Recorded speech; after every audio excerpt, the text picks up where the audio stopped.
to mention. Oh yeah, I got a whole bag of clothes from this country. Used clothes, quite a few. We sent some weird addresses to do with, I don't know. I won't say where, but I don't know. I'll fly to catch. Bye. Bye. Take care. I think she's getting straight on the plane. She's got a luggage with her. She is. Oh, happy journey. Bye. Bye.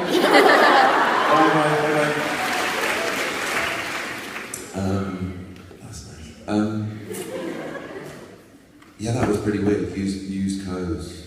Of all shapes and sizes. I didn't really examine much. They came in a bed bag, and that's pretty much how they left my house.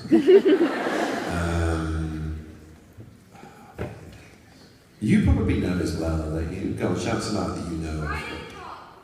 Yeah. Well, I told that story on national television. Do you know that one? Do you know that story? No. You do know that story? No, she does. The woman who asked the question does.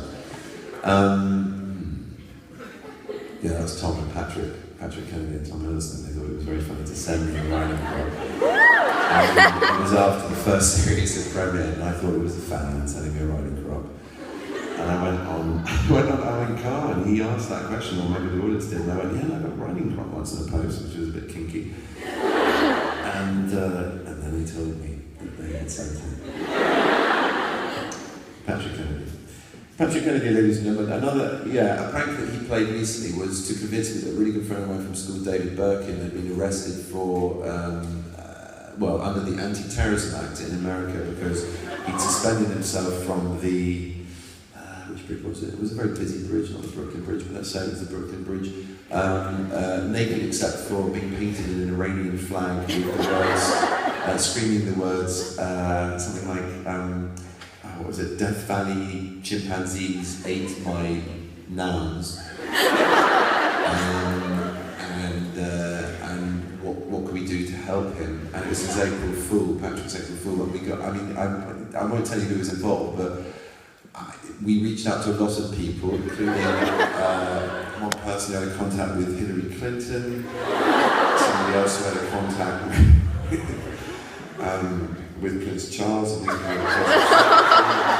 somebody else who was going to help through The Guardian, wrote an article, somebody else who was going to get onto Amnesty International and other human rights organisations. This guy caused a lot of traffic over a joke, which, it's Cry Wolf, and next time we actually need to, bring in the world to help one of our friends. It's not going to happen. Chris going to say, right. Yeah, okay, what's the worst song I got, man? Keep talking. Somebody else asked another question. What role would you kill for? I wouldn't kill for any role. Next question. Be played by a girl. No.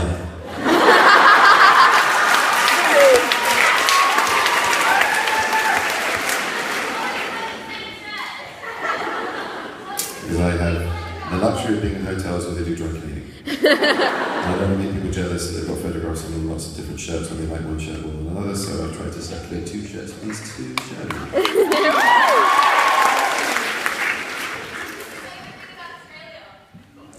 The rude question is something. No, the landscape and the people and the food. I've yet to experience a lot of the culture, but I've jumped out of planes, I've surfed, I've swum a bit, I've been to vineyards and eaten in nice restaurants and met all you lovely people.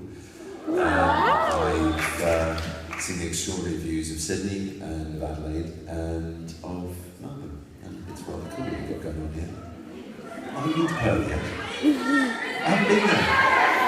Yeah, I know you're from different parts of Australia, guys. I'm telling you about places I haven't been.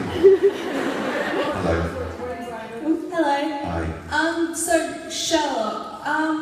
Yeah. Just. I'm called Ben, and that's another thing. By the way, when people say, "Hey Sherlock," I'm not gonna turn around. On the show, what was it like acting with your parents? Wicked. It was that's a good question. It was wonderful. It was quite nerve-wracking because it was our first day back, and they were nervous, and they're of an age, and I was nervous for them as well as nervous for myself and the show, and a whole bag of nerves really. But we got over that, and we had a great few days. And we did it a bit back to front again, so I don't know if we did it this time. No. We filmed it the right way. We did the first episode first and did it. And by the time of the third episode, when we were in the cottage at Christmas, it felt like a weird version of my own family Christmas. The whole camera crew and actors I like working with every now and again on the show. And my mum and dad. You know, all but for the sort of, you know, jingly socks he wears, or, you know, the flashing reindeer horns on his head. Pretty much that was Dad's mode of operating, and I was the same. You know, so it was very, very cool. It was a bit, Good question, thank you. I'm afraid that's really all we've got. Why? I'm sorry. Apparently one of your cars is going to run out of money on the meter. That's why we have to end. Thanks, guys. Really? What's that? Restart. Song, wait. I love it. That was like a massive rush. Give us a clue. I've only got to I. I've got a lot further to go. I've got great music on this film. Sorry?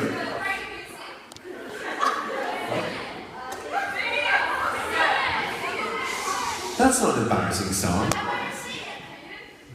You want me to sing the song I sing and also say no? Absolutely not. This is a good song. I don't know if it's embarrassing.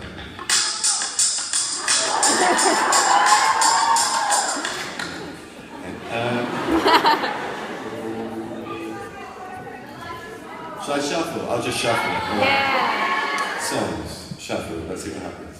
Where are you going to China? That's the thing with that. This is great.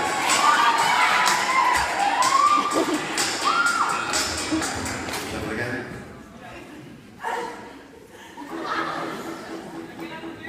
Yeah, I've got great taste in music. That's a good song. That's James Rhodes. That's a great song. What?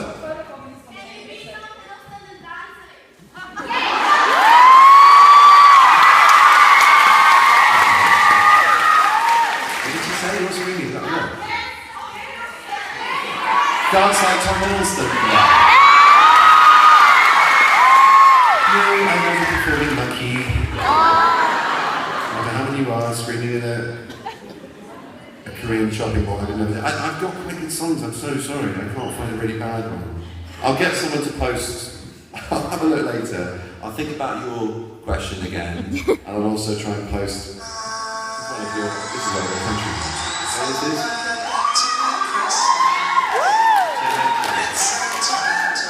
I don't have bad songs. I've even got Australians on this, you know? Guys, listen, it's been amazing. Thank you so much.